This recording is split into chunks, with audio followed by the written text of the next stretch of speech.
নেই নেই, গার্লফ্রেন্ড আছে। আহা গো বেচারির মনে, সে কি এখানে আছে? থাক সোনা আমার, মিনু তোমারই, ওর কেউ না।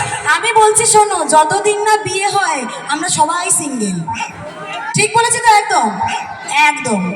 তার মানে গ্রিন সিগন্যালটা তোমার দিক থেকে বুঝতে পারছি। শাড়ির রংটা দেখতে পাচ্ছ না তুমি? বুঝতে শাড়ির পারছি। রংটা এই দেখো, সবুজ রঙের শাড়ি পরে এসেছি। গ্রিন সিগন্যাল দিয়ে দিয়েছে।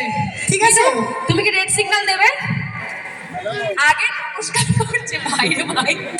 মিনু, ও মিনুর বিয়ে হয়ে যাবে আজকে, কিচ্ছু করার নেই।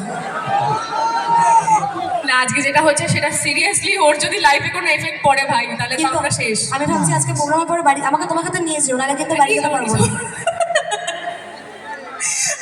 আজকে দাদা ভাবছে যে আমি আজকে কার মুখ দেখে শো দেখতে এসেছিলাম, কি তাই তো? বাবা আমাকে ডাকছে ও বৌমা, ও বৌদি। দেখো শোনো, আচ্ছা চলো এবার আবার একটু গানে ফেরা যাক, এবার কিন্তু ভোজ